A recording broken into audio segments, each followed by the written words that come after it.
നമസ്കാരം. ശുഭദിനത്തിലേക്ക് എല്ലാവർക്കും സ്വാഗതം. ശ്വേത വരാഹകൽപ്പത്തിലെ 7ാമത്തെ ചതുർയുഗമായ വൈവസ്വത മന്വന്തരത്തിലെ 28ാമത്തെ ചതുർയുഗമാണ്. കലിയുഗം തുടങ്ങി 5126ാമത്തെ വർഷമാണ്. ഇന്ന് കലിദിന സംഖ്യ വരുന്നത് 18,72,453ാമത്തെ ദിവസമാണ്. ശ്രീകൃഷ്ണൻ സ്വർഗാരോഹണം ചെയ്ത ദിനം കലിയുഗം ആരംഭിച്ചു എന്നാണ്. അന്നേ ദിവസം മുതൽക്ക് എണ്ണുന്നതിനനുസരിച്ചാണ് നമുക്ക് ഈ കലിദിന സംഖ്യ കിട്ടുന്നത്.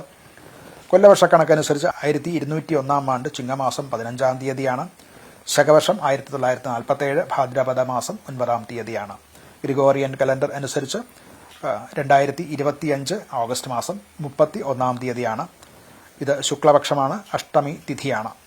കരണം വരുന്നത് വിഷ്ടികരണമാണ്. രാവിലെ 11:54 വരെയാണ് വിഷ്ടികരണമുള്ളത്. നിത്യയോഗം വരുന്നത് വൈധൃതിനാമ നിത്യയോഗമാണ്. ഉച്ചകഴിഞ്ഞ് 3:58 വരെയുള്ള സമയത്ത് ആണ് ഈ നിത്യയോഗം ഉള്ളത്. ഇന്ന് നക്ഷത്രം വരുന്നത് അനിഴം നക്ഷത്രമാണ്. വൈകിട്ട് 5:27 വരെ ഉള്ള സമയത്താണ് അനിഴം നക്ഷത്രമുള്ളത്. ഞാറ്റുവേല പൂരം ഞാറ്റുവേല ആണ്. ഇന്ന് പുതിയ ഞാറ്റുവേല 2 ആഴ്ച കൂടുന്ന കാലമാണ് ഈ ഞാറ്റുവേല എന്ന് പറയുന്നത്. ഇന്ന് പൂരം ഞാറ്റുവേല തുടങ്ങുന്ന ദിവസവുമാണ്. വർഷ ഋതുവാണ്. ദക്ഷിണായന കാലമാണ്. ഇന്ന് ദിവസം ഞായർ. സൂര്യന്റെ കാലഹോരയിൽ തുടങ്ങുന്ന ദിവസമാണ്.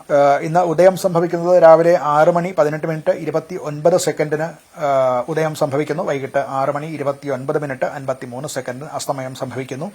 ദിനമാനം വരുന്നത് 12 മണിക്കൂർ 11 മിനിറ്റ് 24 സെക്കൻഡാണ്. പകരം ദൈർഘ്യമാണ്. ഇത് ക്രമേണ ഓരോ ദിവസം ചെല്ലും തോറും കുറഞ്ഞു വരുന്നതായിട്ട് നമുക്ക് കാണാവുന്നതാണ്. രാഹുകാലം വരുന്നത് വൈകിട്ട് 4:58 തുടങ്ങി 6:29 വരെയുള്ള സമയത്താണ്. ഗുളികകാലം സംഭവിക്കുന്നത് ഉച്ചകഴിഞ്ഞ് 3:27 മുതൽക്ക് 4:58 വരെയുള്ള സമയത്താണ്. യമകണ്ഠകാലം വരുന്നത് ഉച്ചയ്ക്ക് 12:24 തുടങ്ങി 1:55 വരെയുള്ള സമയത്താണ്. 3 കാലങ്ങളും പൊതുവെ വർജ്യകാലങ്ങളായിട്ടാണ് നമ്മൾ കണക്കാക്കിയിട്ടുള്ളത്. ഇന്ന് ചന്ദ്രാഷ്ടമം വരുന്നത് മേടക്കൂറുകാർക്കാണ്. അശ്വതിയും ഭരണിയും കാർത്തികയും ചേർന്ന ഈ 3 നക്ഷത്രക്കാർക്ക് 8ാം ഭാവത്തിൽ ചന്ദ്രൻ വരുന്ന ദിവസമാകയാൽ ഇന്നത്തെ ദിവസം പൊതുവെ ശുഭമല്ല. അവർ പുതിയ സംരംഭങ്ങൾ തുടങ്ങുക, യാത്ര പോവുക മുതലായിട്ടുള്ള കാര്യങ്ങൾ ഒഴിവാക്കാൻ ശ്രദ്ധിക്കേണ്ടതാണ്. ഇന്ന് അഭിജിത് മുഹൂർത്തം വരുന്നത് ഉച്ചയ്ക്ക് 12 മണിക്ക് തുടങ്ങി 12:22 വരെയും തുടർന്ന് 4 മിനിറ്റ് മധ്യം വർജിച്ചിട്ട് 12:26 മുതൽക്ക് 12:48 വരെയുമാണ്. ഇന്ന് നക്ഷത്രം വരുന്നത് അനിഴം നക്ഷത്രമാണ്. എല്ലാത്തരത്തിലുള്ള ശുഭകർമ്മങ്ങൾക്കും അനുകൂലമാണ്.